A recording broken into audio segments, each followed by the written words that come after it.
Long ago in France there lived a king and queen. More than anything, they longed for a child.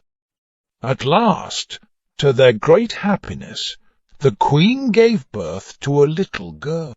All the bells in the land were rung with joy. The king and queen invited all the fairies in the kingdom to the naming party for the baby. And what a party it was!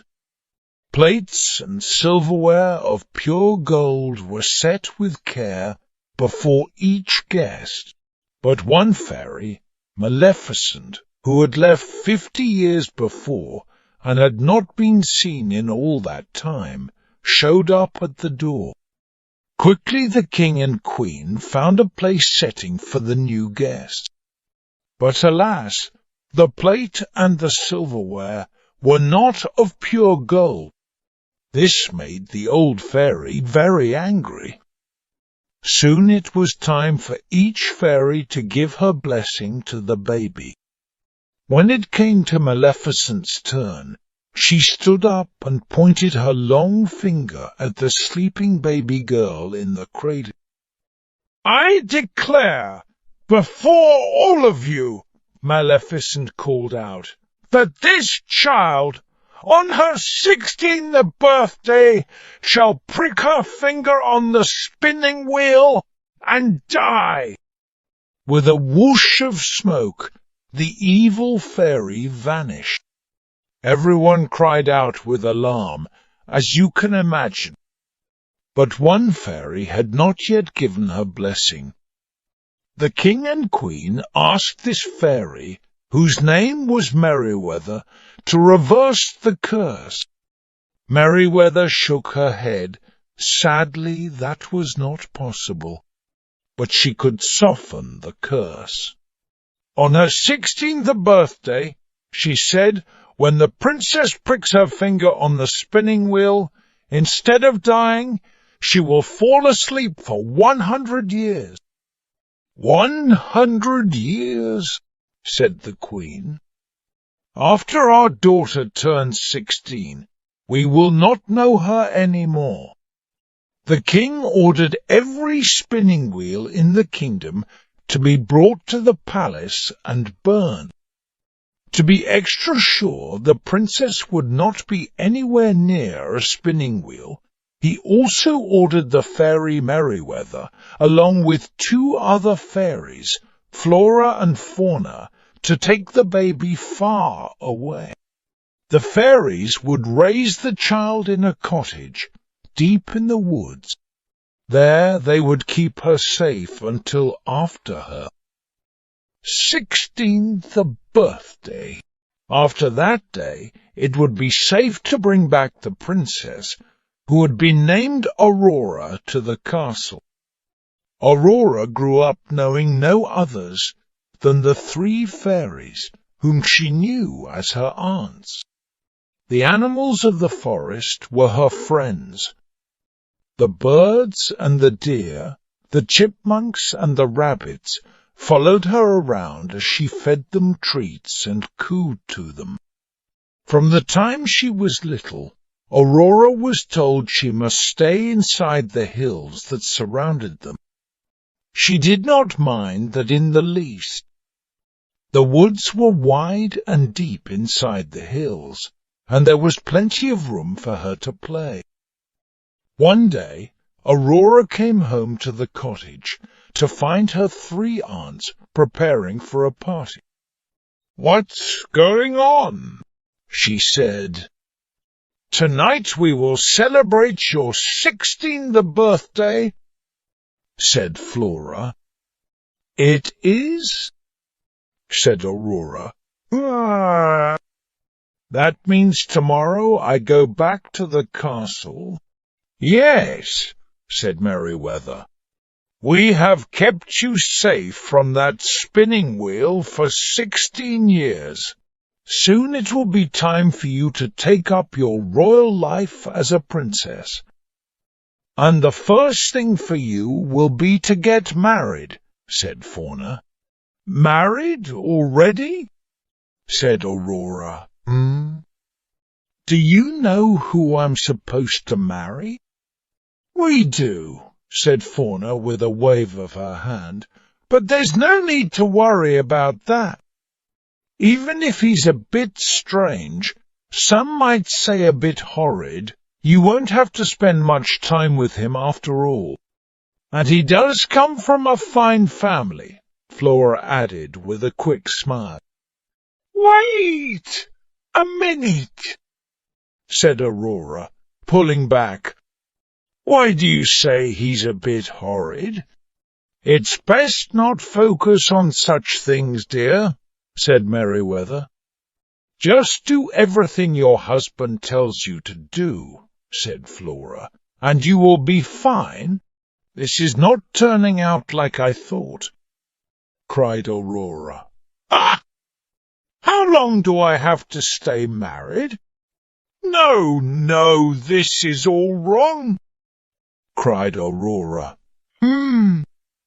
She turned away, then said in a firm voice, "I would rather prick my finger on a spinning wheel and fall asleep for 100 years than have to marry someone I don't want to marry. Maybe by the time I wake up, people won't have to get married if they don't want to." And she ran out the door. "Dear me," said Merryweather to the other two fairies, "I don't believe that went over very well." Aurora ran deep into the woods where her animal friends lived. A deer hopped beside her, along with the rabbits and chipmunks. "We have to get out of here," she said to all of them. Then, pointing to a mountain pass, she said, "We will go right through the hills." Soon Aurora came to a road. In the distance was a carriage coming closer to her. As the rider approached, her animal friends scattered. "Hail!" said the stranger. "I'm afraid my carriage scared away your pets. May I give you a lift?" Aurora had never seen a man before, but she couldn't think about that unless she could find a spinning wheel. The very next day, her aunts would take her back to the palace. "Actually," said Aurora to the stranger, "there is something I need a great deal." "What's that?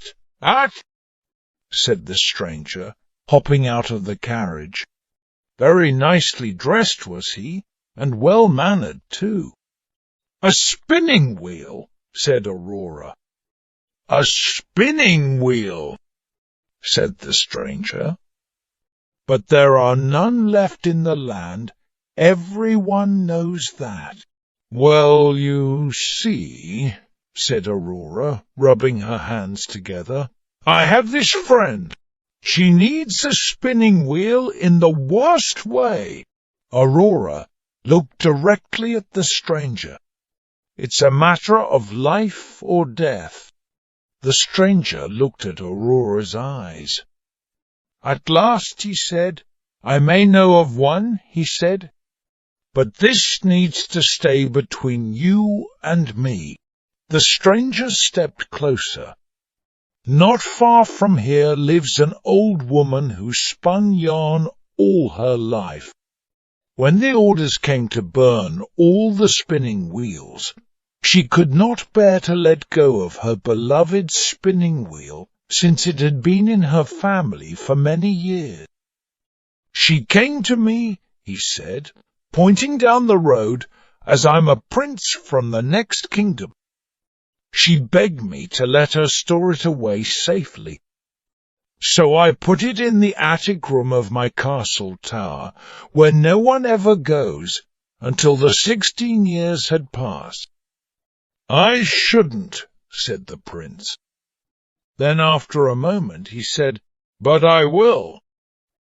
She stepped onto his carriage. Soon they were at the tower, and they both stepped out. The prince said, "This is not for your friend, is it?" "Thank you for taking me here," said Aurora. I will always remember your kindness. Now, if you please, I must do what I must do." Aurora turned and went up the tower stairs to the very last stair. The door in front of her creaked open. Inside, all was dark and musty. She could barely take a step for all the spider webs. But she pushed them aside and stepped forward. There, in a far corner, was the spinning wheel. From a small window, she could tell the sun was already setting. "I hope this works," she said, "before it's too late." Aurora held out her finger to the tip of the spindle. She pricked her finger on that spindle. One tiny droplet of blood dripped from her finger. At once, Aurora felt dizzy. She fell onto an old dusty velvet blanket that lay on the attic floor and fell into a deep sleep. Moments later, all the others in the castle, servants and royals alike, fell asleep too, and so did the prince, who was still waiting for her outside the tower. Within hours, thorns and vines had sprung up and wrapped around the castle, so thickly that no human or beast could pass through. After 100 years had passed, Aurora blinked her eyes awake. Then all the others in the castle also awoke. Everyone started to do what they had been doing when they had fallen asleep 100 years before. The thorns and vines around the castle melted away. Aurora stepped down the tower stairs to find the prince. Together, they stepped into the prince's carriage. Down the road to the market square, they discovered a whole new world. Bicycles and streetcars, cameras and streetlights, such marvels to behold. Perhaps best of all, they learned that in this strange new time it was quite all right for young women and men to get to know each other if that's what they wanted to do, and even perhaps to fall in love. As Aurora and the prince took each other's hand to explore this wonderful new world together, that is exactly what they wanted to do.